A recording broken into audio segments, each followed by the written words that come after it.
Hey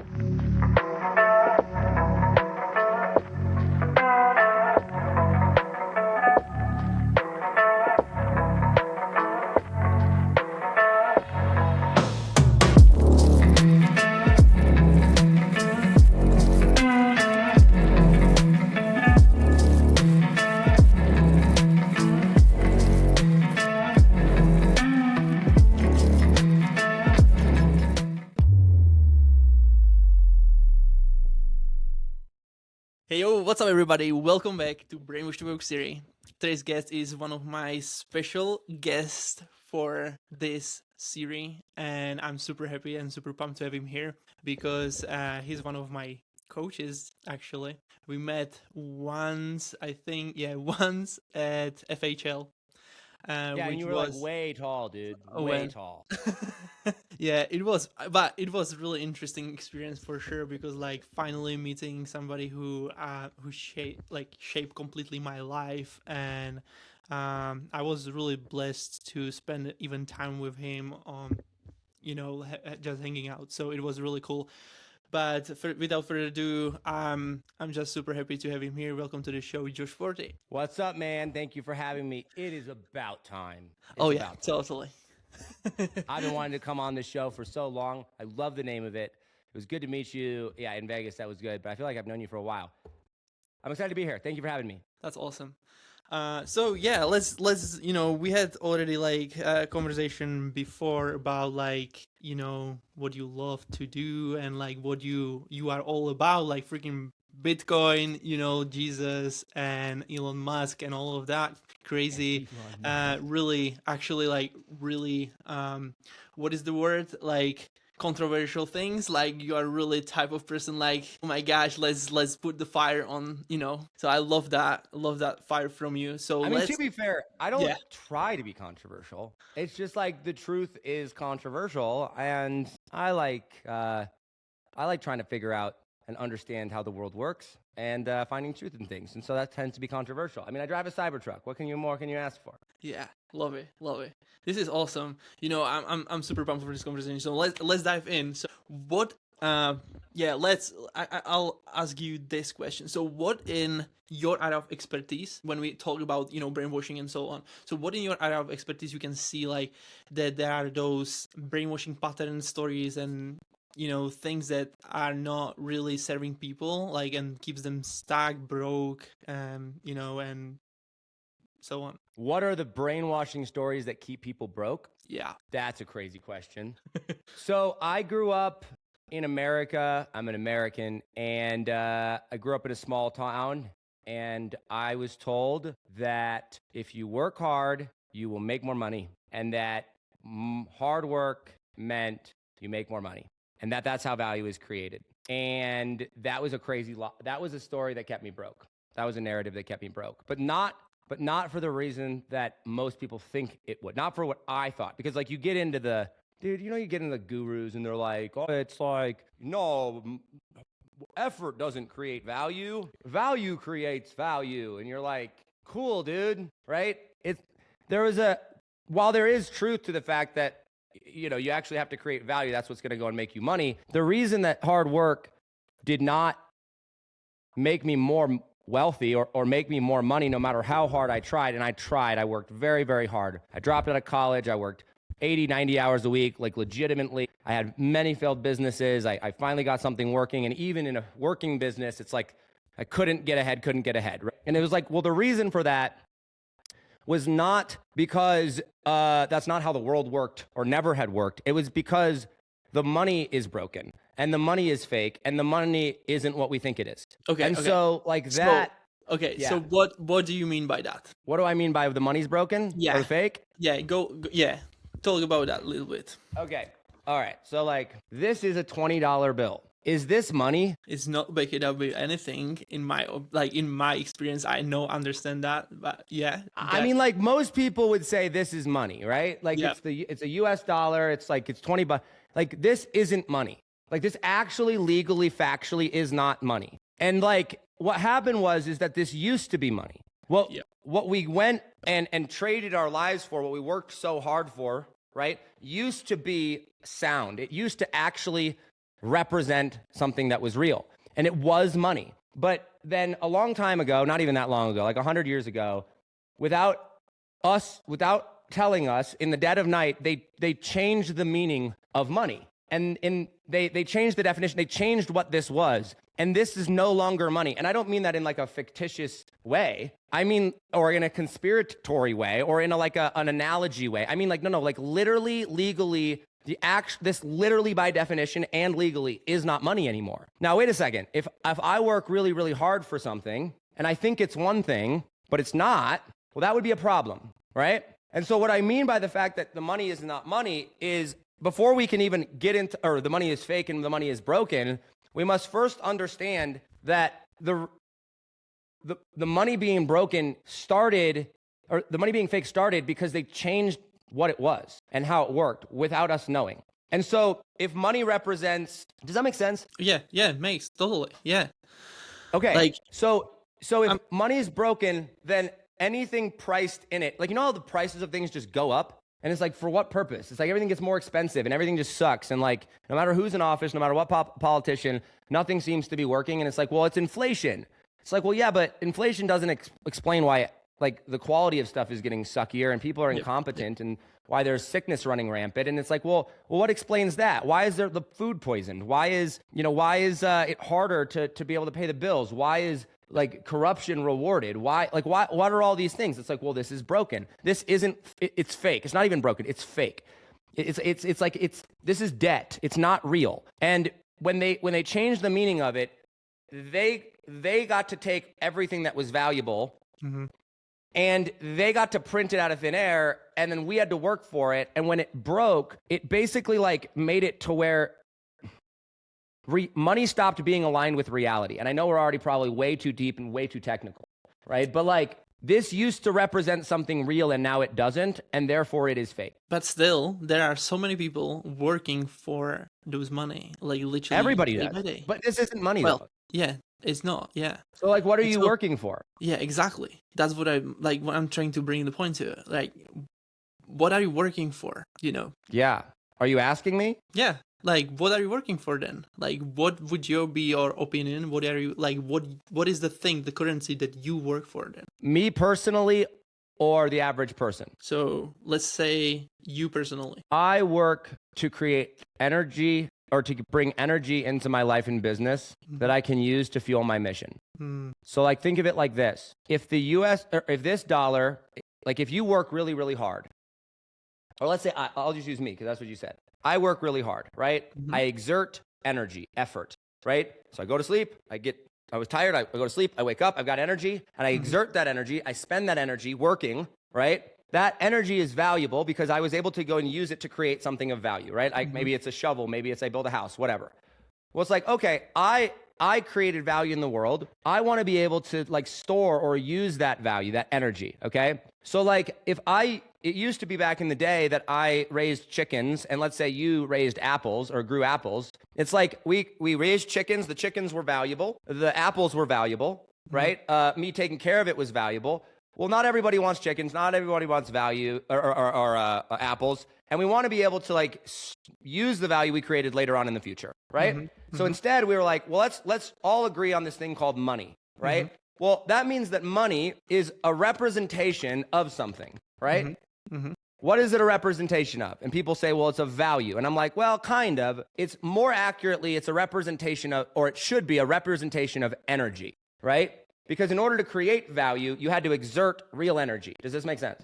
Yep. It's like, okay, great. So I take my energy and I go trade my energy for $1. I trade my energy to go create something of value. And then somebody gives me $1, which is their stored energy for that thing. And now I'm supposed to be able to store energy. And if you take nothing else away from this, understand that the only thing that's valuable in the world is energy. Well, human life. But like the thing that actually is valuable with money and what people are after is energy. It's why they had slaves for, most of history. I mean, still today too, I guess. But like, why? Slave labor was cheap energy.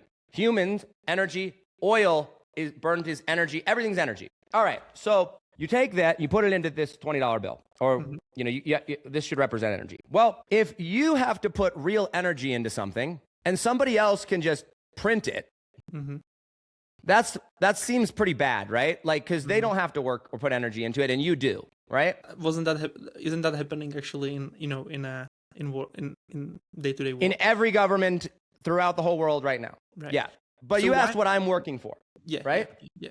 Well, it's like, okay, well, I'm waking up every day. I have a business. I have entrepreneurs out there. I mean, or I have a people that work for me. We help entrepreneurs, but I have people that work for me. So I get up, I work, they work, we exert energy. Well, it's like most people wake up and they go, I have to pay the bills. So the reason that they are working, what they are working for is they are working for the ability to pay bills. They're not working for money.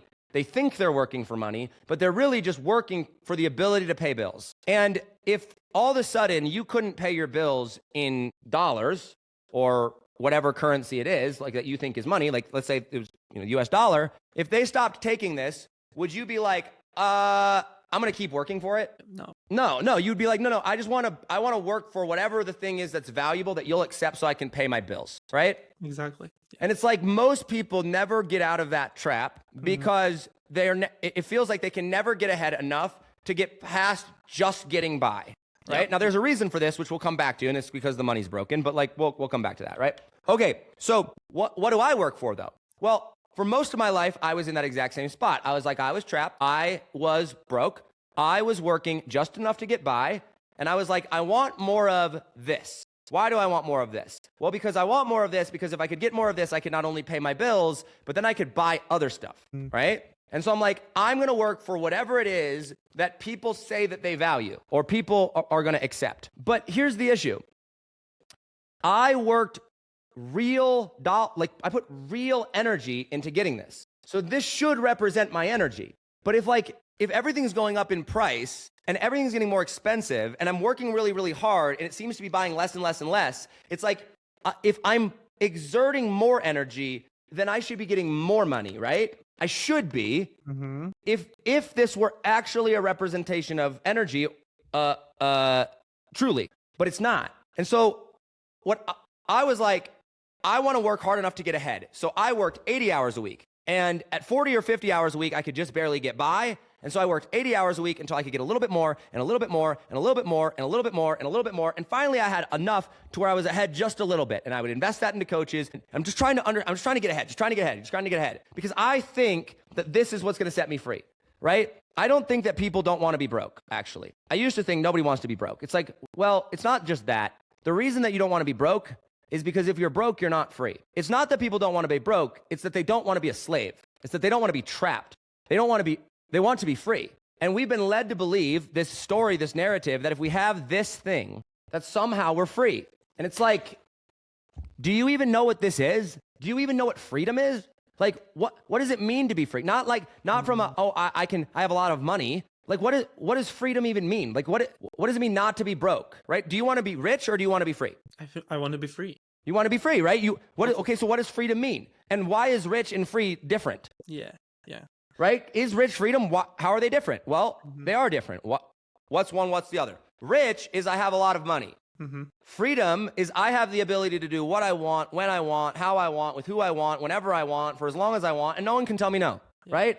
That's freedom. And so it's like, if you don't need a big house to be free. You don't need lots of fancy cars to be free, right? You need the ability to have options, and you need the ability not to be forced into doing something that you don't want to do. Yep. Because if you're forced into doing something you don't want to do, you're not free.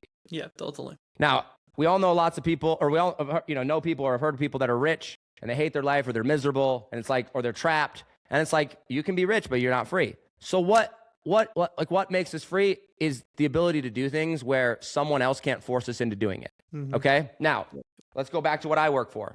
I want to go and I want to change the world. Like, I have a big goal, a big vision. I have a mission. I want the world to be a different place for my daughters. I have 2 young daughters. They're beautiful and I love them. And I want the world that they grow up in to be different and better than it is now. I have a mission for that. I have a goal for that. And it's like, okay, if every day I woke up, if every day I spend all of my time, all of my money, all of my effort, or all my time and effort just trying to pay the bills, right? Yep. Can I go and focus on trying to change the world? Yes, you can. I can? Well, when you can you repeat the question again? If all I do is spend all of my time just trying to make a little bit of money to get ahead so I could pay the bills. Yeah, of course not. Yeah.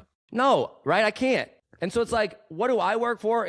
I work for the ability to get out of this trap. And then I work for the thing that's actually valuable, which is the energy. I work so that I can bring energy into fueling my mission, right? Because that's what I'm actually after. I can't move my mission forward. I can't go and create a life of freedom. I can't go and provide for my family and give them the options that they want if I don't have energy, if I don't have options, if somebody else can force me into doing something that I don't want to do. And so what we're actually after is not money. Well, it's kind of this. Yeah.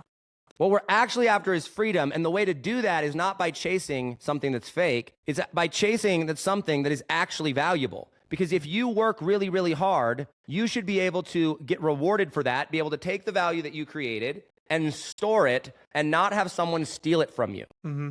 Yep. Are you with me? Yep. So like, dude, now, it's like you go ahead, go. Yeah, no. This is really cool. And thank you for sharing it, because this is super powerful. I love to see how you actually, what is your way of what you're working for and so on. Like, this is super, super powerful, because sometimes like people, they don't even realize this. They don't even think about this. So this is really cool, and thank you for sharing it. But so let me ask you, how is actually Bitcoin playing a game with money? Like, what is... How's what? Bitcoin playing the game with money and so on. Like, what is the difference between those two things? Like, to literally somebody who has no clue what Bitcoin is, or they do some stuff there, but they don't really understand, because like you need to probably you should be understanding both of those things to actually be able to decide what to where to go with. So what Bitcoin for you is, and how you differentiate it from those, like from actually money, like on a paper money. Well, Bitcoin is money. It's the only money. It's the only thing that is money. But we'll get to that. That's a good question. You know how everything just seems to get more expensive? You know how like you just feel poorer all the time? It's like, I remember I had made some money at this point, and I have made a couple $100,000, or had a couple $100,000 in the bank, and I would go up and make a bunch of money, and then I would like kind of lose it. And then I would like kind of go up, and it was like, it got harder.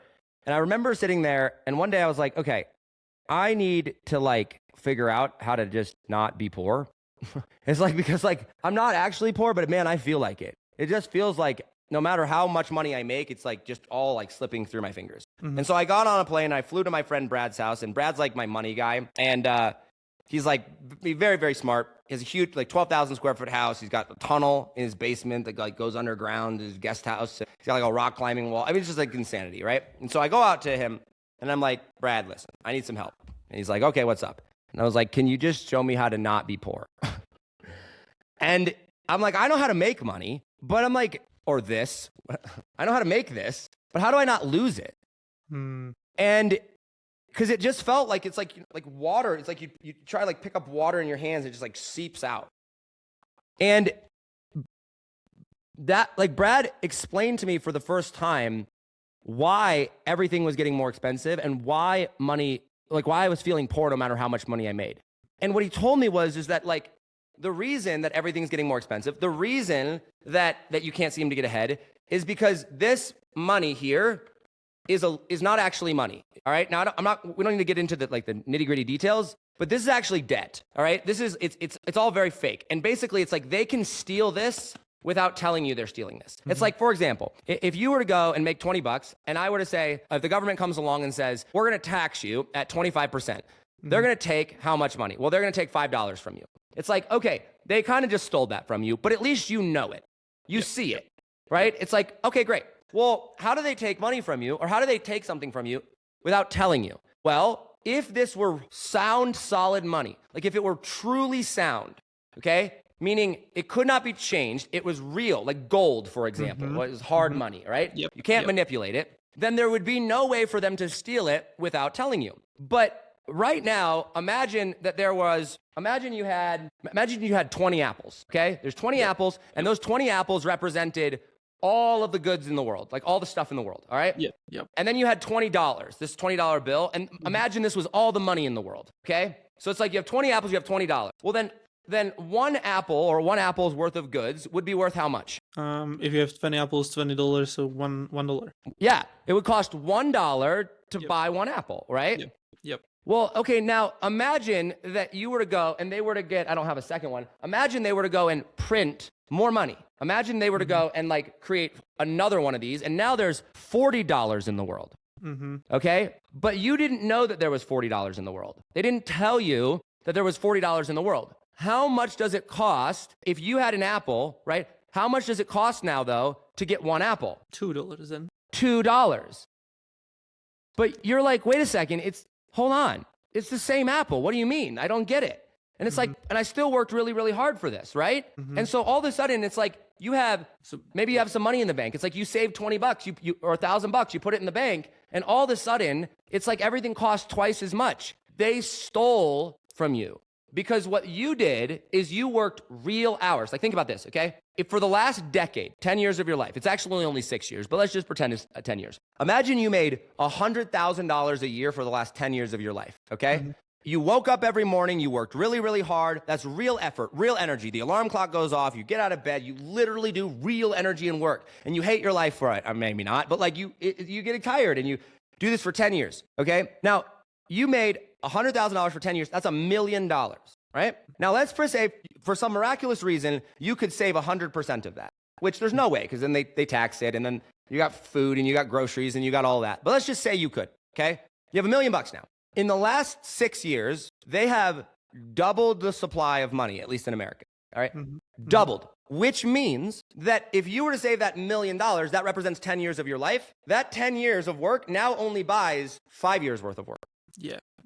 Or not only buys half, which means that they stole the last 5 years of your life from you. Because this is fake, because this is broken, they can duplicate it. That's how they steal without telling you they're stealing. Yeah. Does this make sense? Yeah, so they basically, by printing money, they make money less valuable, basically, each day. They make money less valuable, yes.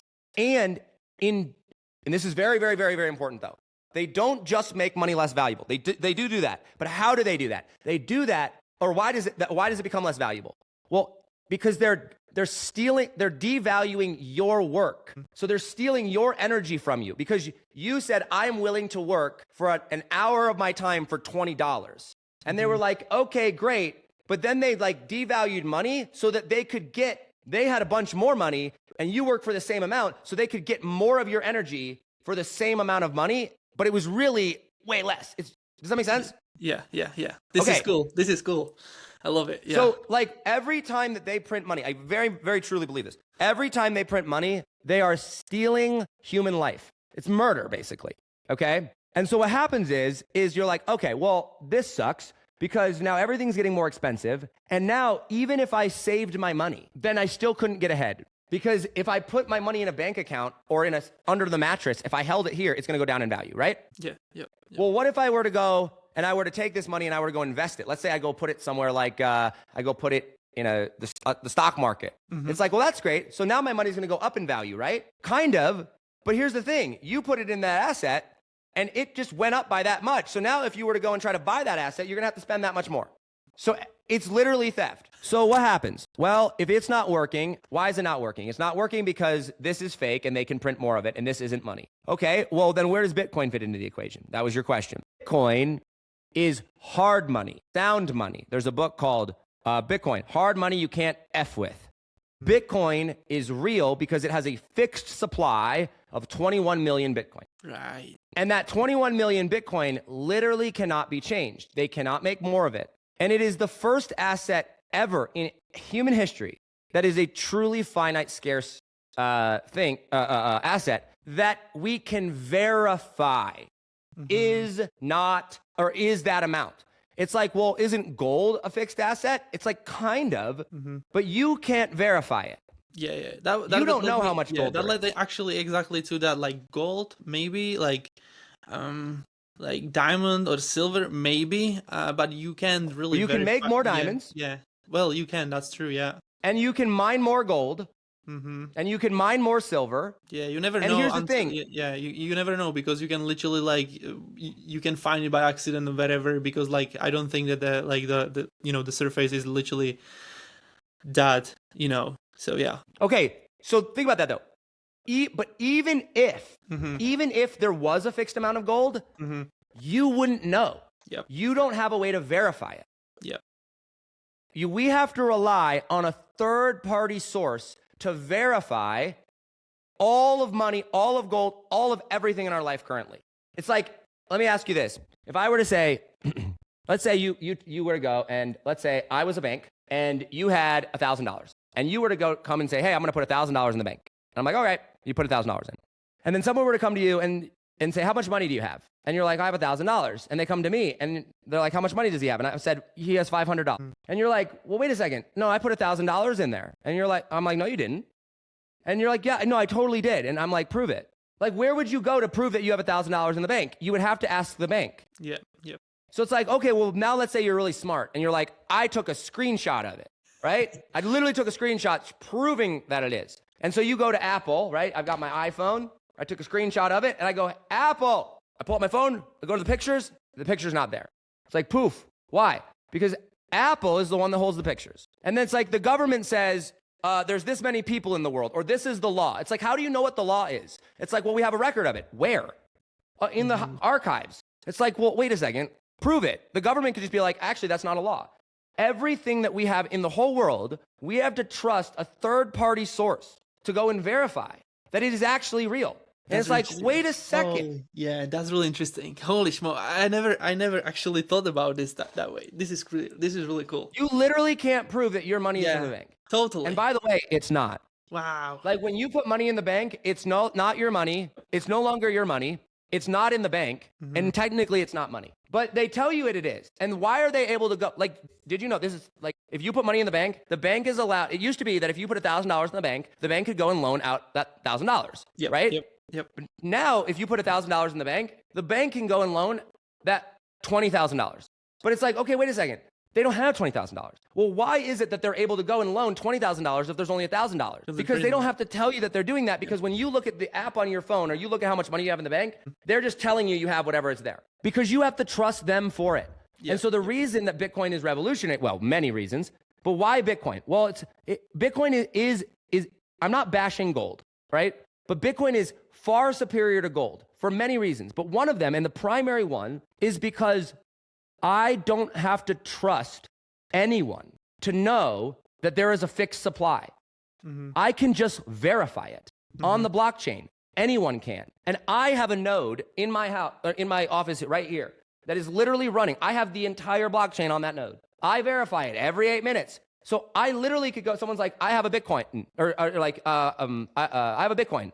And someone's like, prove it. I'm like, here, let me show you. I can literally show it to them, right? On the blockchain. I can prove it, and it's mine. And so why Bitcoin is because Bitcoin introduces a solution, this is just one of the many, to the problem that caused all of the money to be broken in the first place, to cause all of the fiat, or to cause all the rising prices to be broken in the first place, which is the centralization of power, meaning needing to trust another party to validate what is real, and it's hard money, so they can't make more of it.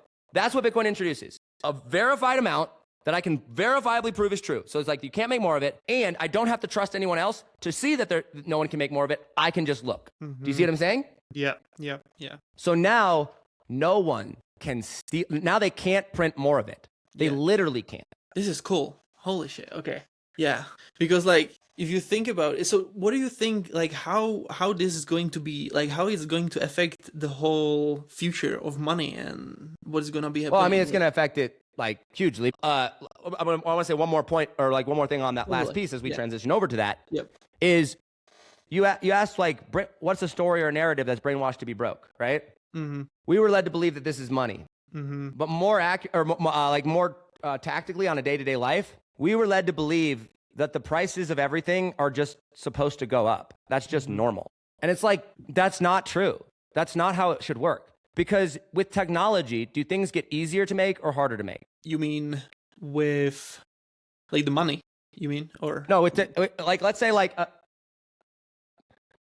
a house. Is it easier or harder to make a house today than it was 100 years ago? Well, easier for sure, because like you have the technologies, everything what is going on, like the evolution is crazy, right? So like houses should be cheaper over time. Yep. Because technology makes them cheaper. Yep. And it's like, okay, well, what about healthcare? Do we have better medicine or worse medicine? Ooh, okay. Yeah. You have better medicine or we have better medicine? Well, okay, wait a second. But we have technology. So it should it be cheaper or more expensive over time? Yeah, cheaper. It should be cheaper. Sure, yeah. But is medicine cheaper? So it seems like that they are holding the the value of it basically, or whatever is like, if it's even value, if like literally fixed stuff. So they are holding it basically just because of the money. Like the money is holding the whole thing in that growth, and like inflation. They're inflating everything. Exactly. It's all fake. Yeah. It's a bunch of fake money. And it's all inflated. And when they print money, did they give it to you? Yeah, they don't. No, of course not.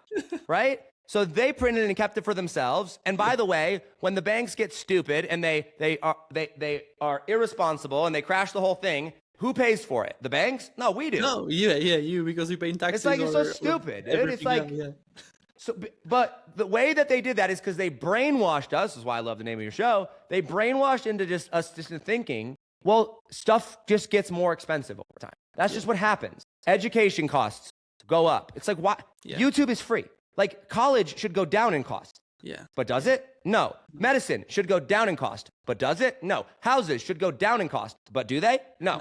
Cars should go down in cost. But do they? No. Groceries should go down in cost. But do they? No. We've been brainwashed to thinking that is just normal for everything to go up. But it's like quite literally the opposite should happen. Yeah.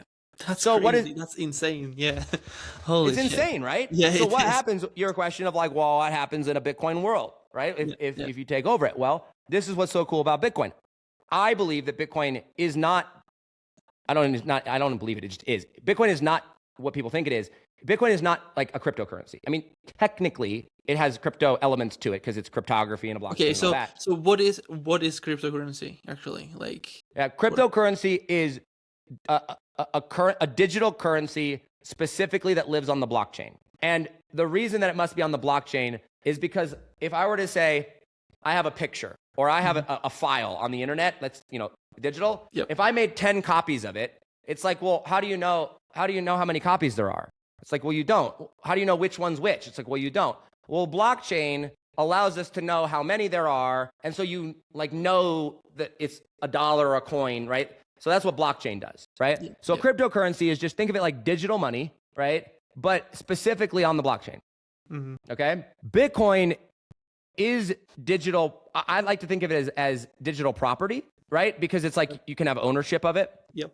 But also it's many other things. And I like to think of Bitcoin as like an economic model. Now you're like, okay, wait a second. What does that even mean? That seems really confusing. I know it took me a long time to figure it out. But basically it's this. Right now, when you look at like the economy, you have communism or socialism or capitalism, right? There's assumptions that they all are working, or all of those are in a world that is operating with fiat money. So if you have fiat money, meaning money that they can print and they can steal and they can inflate, and you build a bunch of economic models on top of that, then if all of a sudden you were to have sound money, then the economics on top of sound money would be different than the ones on top of this money over here, right? Yep. So what happens in a Bitcoin world is if you have sound money, and like it does have to be Bitcoin because Bitcoin's the only sound money that we have, but like don't get hung up on the Bitcoin piece, because I know people are like, oh, it's a scam or it's this or it's that. It's like, it's not, but I understand why you think it is, okay? But in a Bitcoin world, everything gets cheaper over time, and people actually are able to store their value without having to have a master's degree to figure out how to invest it with a bunch of risk. Right? And the way that it does that, and this is actually very, very important, okay, is by changing incentives. Now, that may sound confusing, so let's just go in parts. Why does everything get cheaper? Everything gets cheaper because it's sound money, right? They can't print more of it, so they can't inflate the price. Okay, great. Well, if everything is sound money and they can't print more of it, are you incentivized? If you can print a bunch of money right now, like if everything's getting more expensive, are you incentivized right now to save your money or to go and spend your money? If everything's going cheaper, you said? No, if everything's getting more expensive more right now. expensive, you want to you will have to spend more money, right? Because Right. so you can. So you're incentivized to spend money because everything is going to get more expensive over time. So you better spend it now. And by the way, you might not ever even be able to get ahead, so you might as well enjoy life. And the people at the top, the powers that be, right? The politicians, the bankers, the corrupt, those people. even if they went into the system like as a good person, they're incentivized to print money. They're incentivized to go and because it's free. They don't have to do it. Like they can just get it for free. It's like if someone just offered you free money whenever, like it's like you're incentivized just to take it because you got to like promise free stuff and you got to go and like pay for your kids and you got to buy off all the lobbyists, right? So the politicians are incentivized to inflate and spend money and print money and like steal our life away, and we're incentivized to spend money right now because everything's more expensive and it's getting more expensive, so we better buy it now before it goes up, right? Now, reverse it. If you have sound money, okay, in a sound money system, they can't print more. So now, go to the politicians. They don't have any incentive or they can't print more. So if they're foolish and stupid with their spending, they run out of money and then they lose power.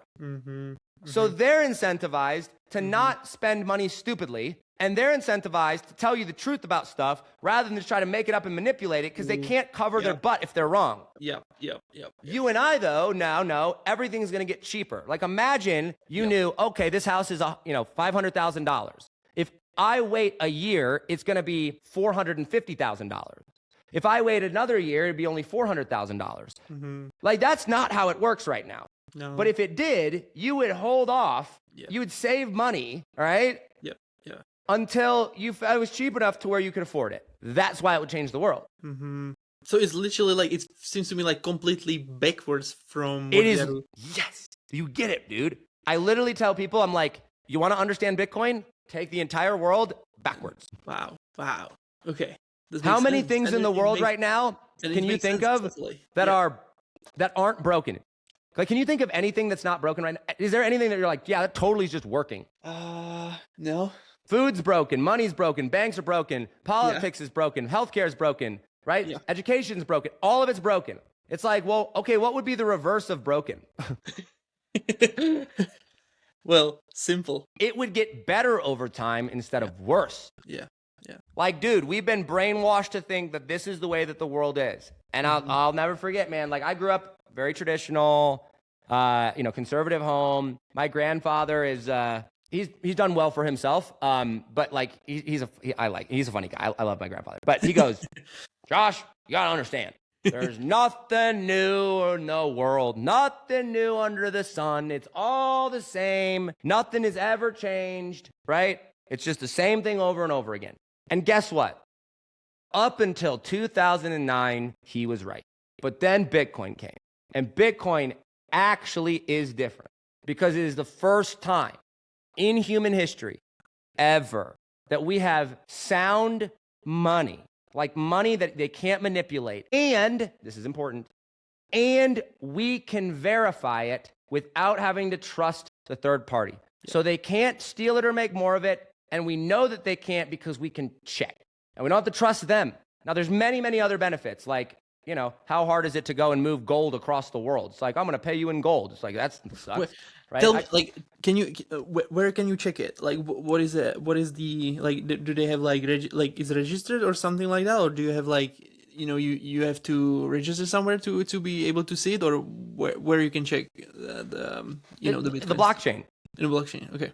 Where do you see the blockchain? Okay. There's websites that will show you copies of the blockchain, but technically if you go through a website, you're still trusting the website. But like, that would work for you to see it. Yeah. Where does the blockchain live? Where does it, how is it? How does that even work? Think of it like this. Right now, when you log into Facebook or you create an account or you have your, how they say like there's your data, like they're buying your data. Yeah. It's like, what do they mean by that? Well, when you log into the internet or on like a Zoom meeting, it's like, does that just like live in the cloud like magically? No. Where does it live? It lives on a server. All right. It's literally like, think of it like a hard drive or a thumbstick, except like massive, massive data centers. Yep. So like when it says your photos go to the cloud, it's like that means it's going to a big data center owned by Google or Amazon or you know, Apple, right?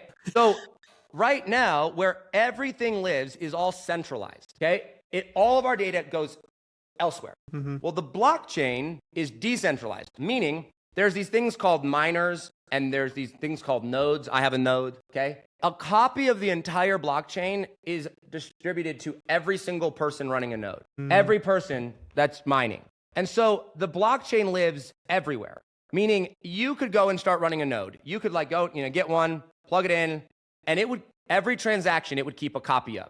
And the only way that it can make it, something can make it onto the blockchain is if every single one of the nodes all agrees that that thing happened.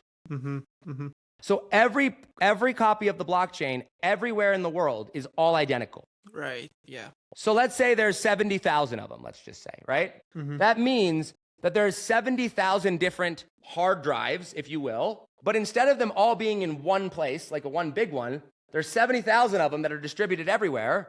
I have one of them. There's lots of people. You could get one. And the more people that have it, the more secure the network gets. Because now you can't, I could hack data or hack Amazon or hack Google or hack, you know, a data center. And I can get all your data. It like leaves traces basically based on what's happened, like where it goes and so on. So it's not like, yeah, that makes completely sense. This is really cool. I could see every transaction like you literally could go on the blockchain right now and see every single transaction that has ever happened on Bitcoin since the beginning of Bitcoin. Yeah, that's really cool. That's pretty dope. Yeah. So like we have this ability to go and like reset the system, but we've been brainwashed to thinking that this is just normal. Yeah. Yeah. We don't even know, like most people don't even know that it's broken. They don't know the problem is. Like, dude, you know what's crazy? Like, but if I were to tell you, it's like it starts with freaking like, you know, with the schooling system and everything, like the way that you set it up right from the beginning, like it's just insane. Like, and nobody's talking about it. Like, okay, there are some people who are talking about it, but like people are still living this lie and they don't freaking care about it. Like, do you know how many times I had a conversation with my parents or with my brother or like anybody who I know, and they just literally, they don't get it. They don't get that they print just money based like from thin air, basically. This is, you know. Yes, and here's the perfect example, okay? If I were to say, are the politicians lying to you? 100%. You'd be like, yeah, of course, duh, obviously. So you're like, politicians lie, duh. Okay, so you should, what about the media? It's like, well, we don't expect the media to tell the truth. Yeah. Right? What about, you know, like all of the other problems in the world, people know that they are problems. They accept, it's like they don't know what the answer is. They don't know what's true and what's not, but everyone knows the media lies. Everyone knows that the government is not telling the truth. Some people trust it more than others, but everyone knows it's inherently broken. But if I were to go up to you and I were to say, is this money? Everyone would say yes.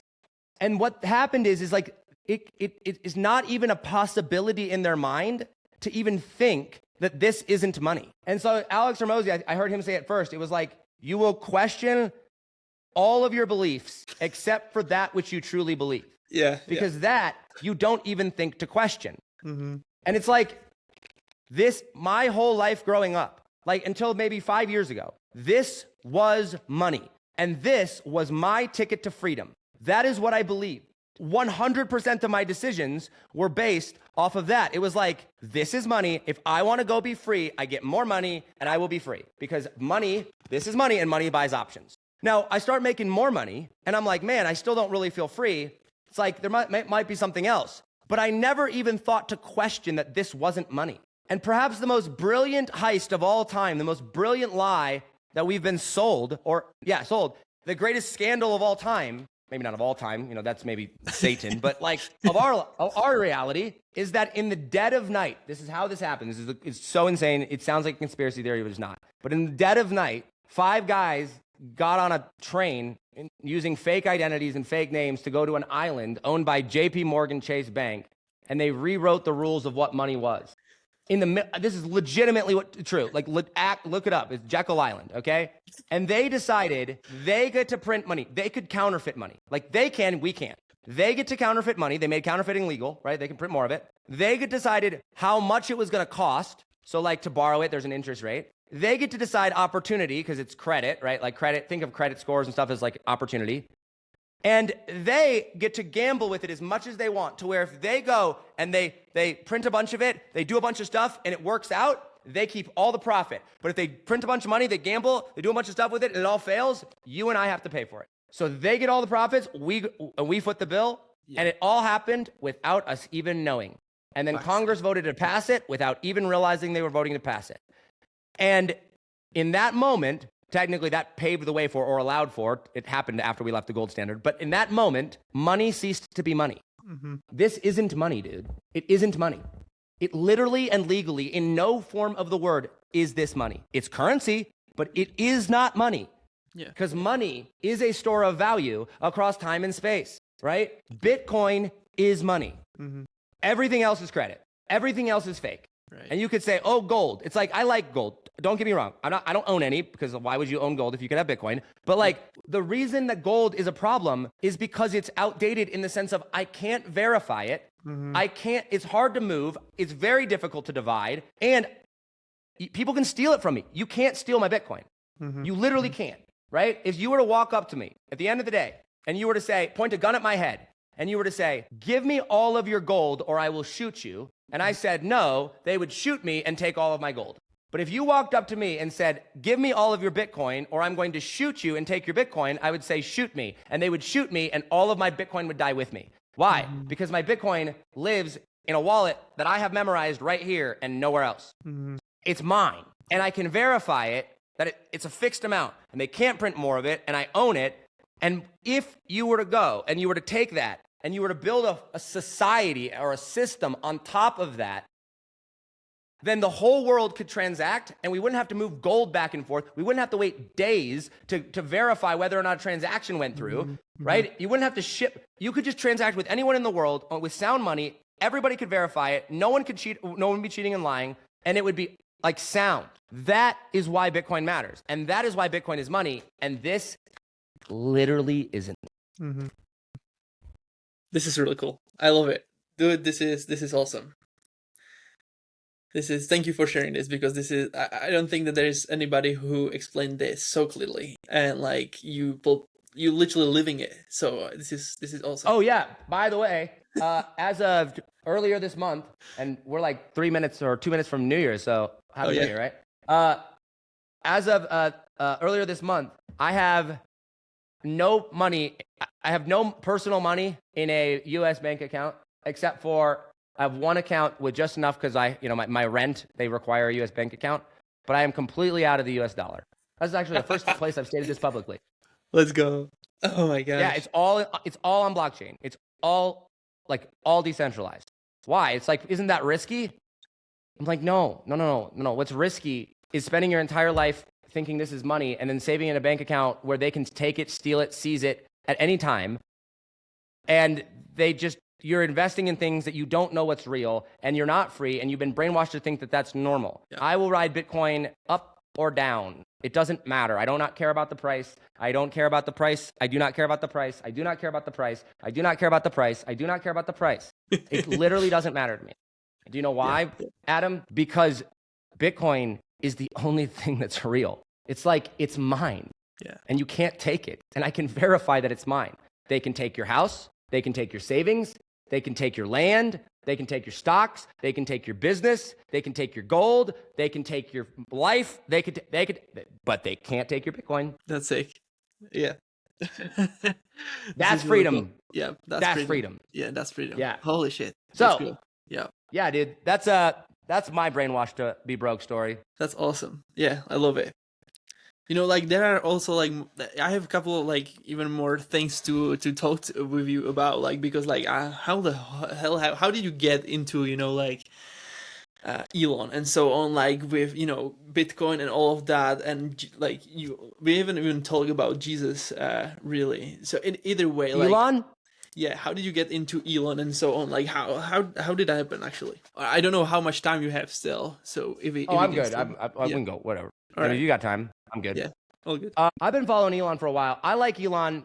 So I drive a Cybertruck now, which is just so epically, amazingly cool. Happy New Year, brother. It drives itself.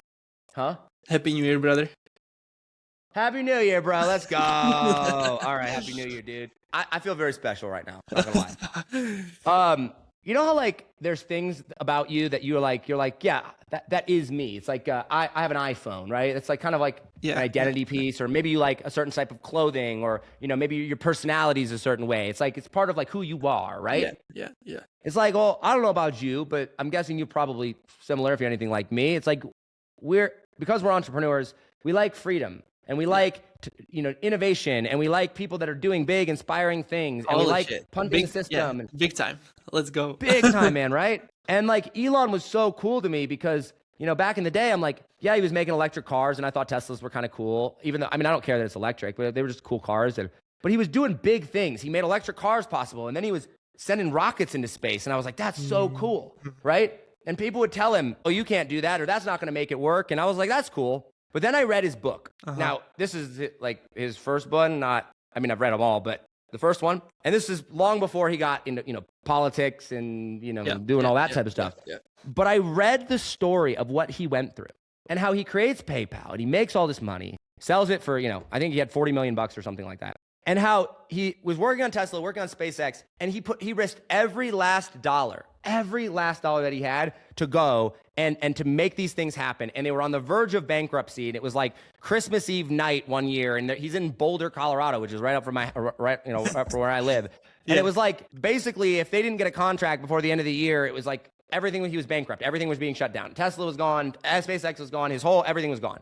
And like within the last moments of, the last hours, they get a contract and it hits. And it was like this story of just like resilience and like his ability to go and like see the future and pull it into reality and take risks with it.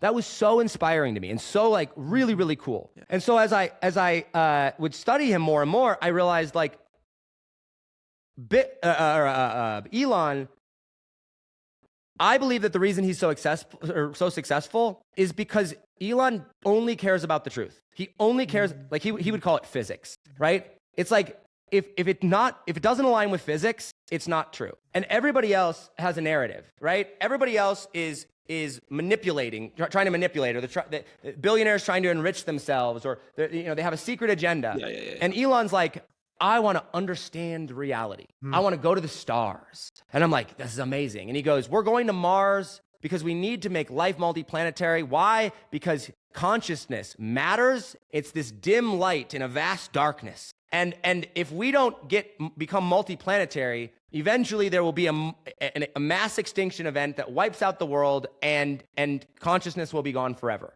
And so I'm dedicating my whole life to go to Mars. And I'm like, that's so cool. But a lot of billionaires say big things. Yeah. But then you start watching him more. And it's like, dude, he doesn't own any houses. He owns no boats, no cars. Like, I live in a bigger house than Elon. He lives in a one-bedroom, like boxable house that cost him $40,000 on SpaceX's, land. Okay? He doesn't have material wealth or material possessions.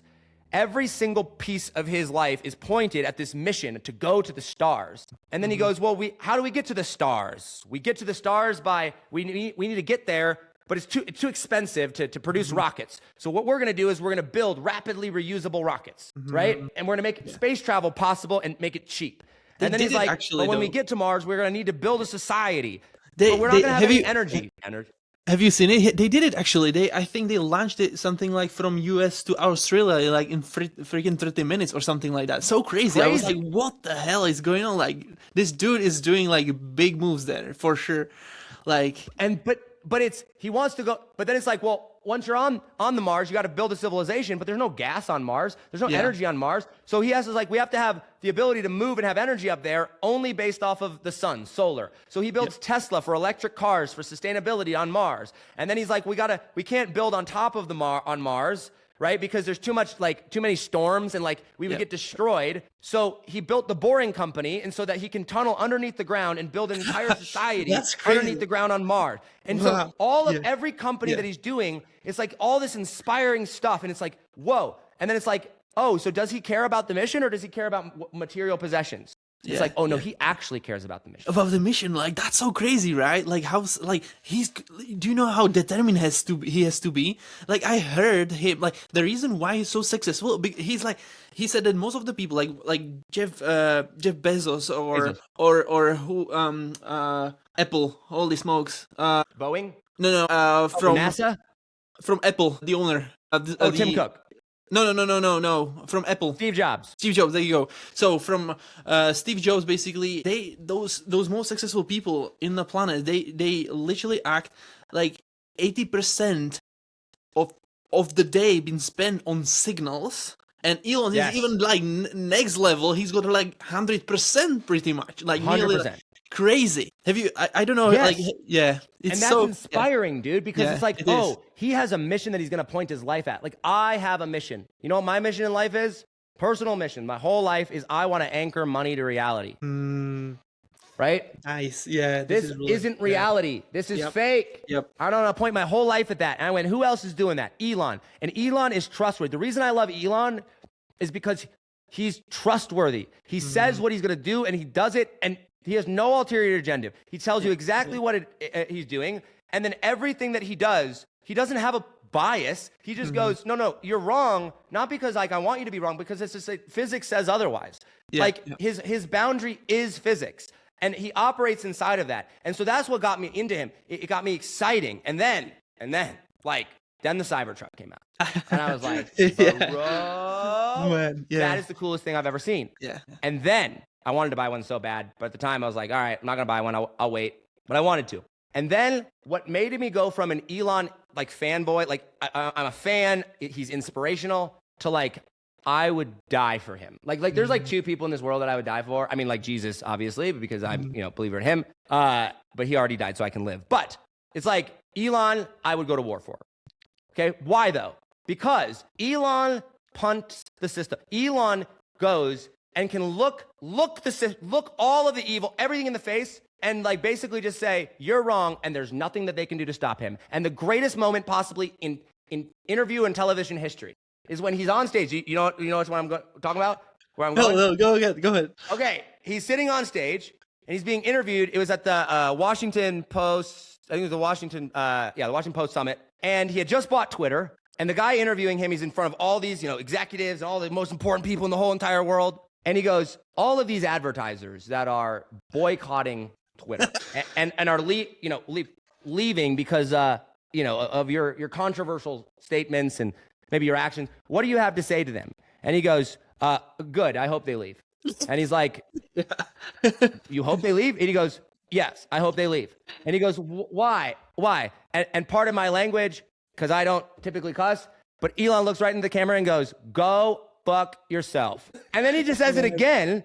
And then he, by name, calls out the CEO of Disney for being woke. And it's like, dude, there's like F you money, and then there's go F yourself money, right? Like, insanity. And it was like, this guy, this billionaire, was willing to stand up and say what we all were feeling. Like every other billionaire, so politically correct, and like, we can't rock the boat, and you all do this. And Elon's just up there like, go F yourself. Like, I care about doing good, not looking like I'm doing good, but actually doing good. And in an earlier interview, it was like, people were saying, hey, the shareholders, this, that, like they're worried about what you're tweeting, and it's affecting the stock price. What would you say to them? And he pauses for like a long time, like a minute.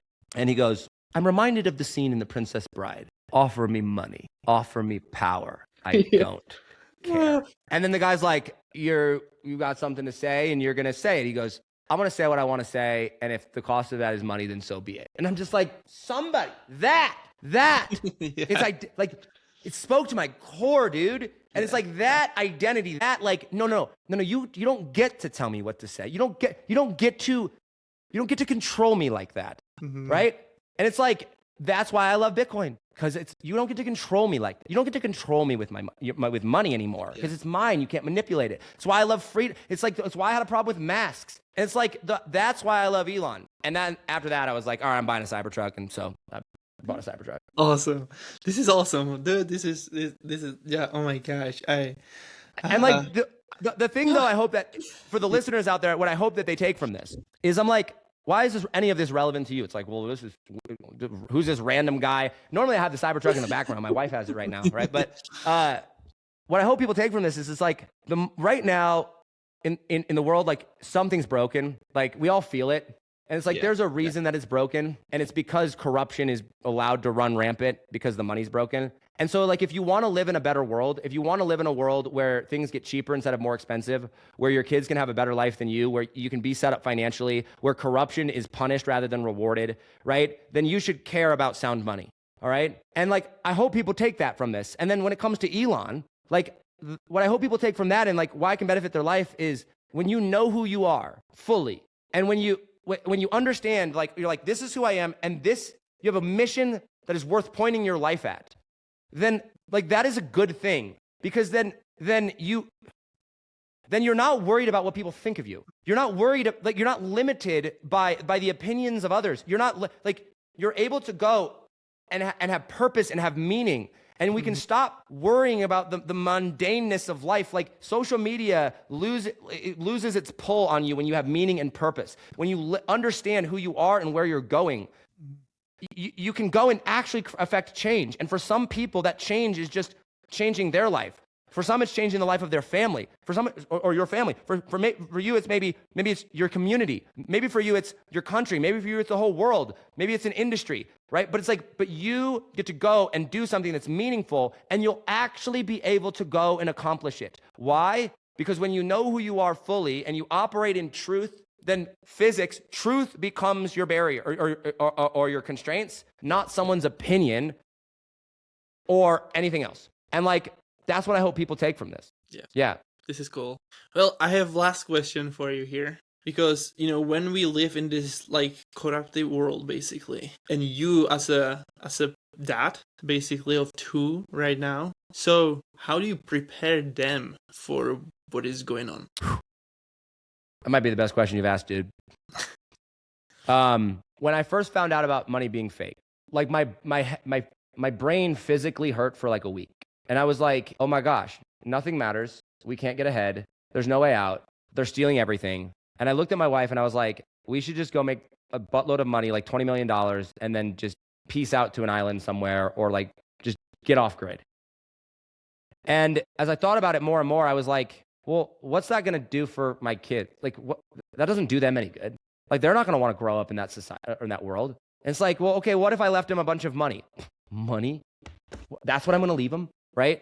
It was like, wow, okay, so like this evil, if you will, or this chaos, this decay, this corruption of the world, like, it needs to be faced, right? It's like, it's not something that we can run from. Now, that was the moment that I was like, I want to make sure that my daughters grow up in a world that is better than this. Mm-hmm. And I went on a search for sound money, or, you know, to find a solution. I ended up finding Bitcoin. But the question that the two questions that I had at the time was, one, what can I do to make the world better for them? And then number two was, what can I do to prepare them for the world? And that's the question you're asking. And what I found is that I as a Christian, and I don't even say I'm a Christian, I'm a believer in Jesus. I'm a follower of Jesus, like the Jesus, the one true God, like the God of the Bible, Jesus Christ. Like, I'm a servant of him and a follower of him, and I believe he is truth. And when you study the Bible and when you look around the world today, like, you realize there's so much truth and there's so much life in that book. And you must teach your children what truth is and how to operate in truth. Because, like, at the end of the day, the reason that I like Bitcoin is the same reason I like Elon, is the same reason that I love freedom, is that that's what is true. It's aligned with truth. And like, the reason that the world is so chaotic today is because it is no longer aligned with truth. We are fallen. If Jesus is truth, and we lived, you know, before the fall, before sin entered the world, we lived in perfect paradise with Jesus. So perfect paradise with truth. And then sin entered the world and it broke, and we ceased to exist in a perfect state of truth. And now there's chaos. And it's like, you should strive to go and operate in truth, and to know truth, and to fight for what is true. And so for my daughters, how I prepare them is, first and foremost, I am an example, because what I live, what they see, what they experience from me will be so much greater and so much more effective and have so much greater of an impact than anything that I tell them. So first and foremost, I must be an example of what it is to be a good husband, a good father, right? To live in truth, to live in a way that is morally good. My wife, the same way. And then secondly, is to create an environment and to be present in their life where they can go and learn what truth is and how to operate in it. They can make mistakes. They can learn and test on their own, and they can develop their identity and find their identity in the truth so that they can go and operate that way.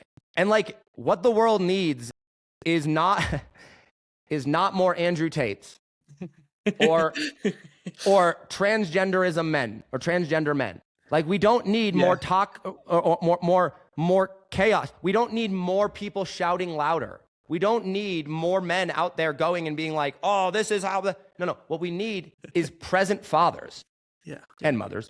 But like, I'm a man, you're a man, I'm going to speak to men, right? Like we need present fathers that live and operate in truth, that are there for their kids, for their sons, for their daughters, that are patient, that are not on social media when they should be with their kids, when they're not out with their friends and with other women when they should be with their spouse, right? Like that live and operate.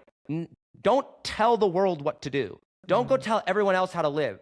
Go and live it. They will follow. And my hope for my daughters is that I can live in a way that is aligned with truth as an example, and then raise them in such a way to where they know what truth is, they're able to live in truth, and therefore then find husbands, or if I ever have sons, wives, that are also aligned with truth. Yeah. That's amazing. I love it. Thank you for sharing it, dude. And thank you so much for being here, because this is, it's just my honor to have you here. Dude, this was fun. I'm glad we can make it happen. Totally. Cool. So Happy New Year, dude. Oh yeah.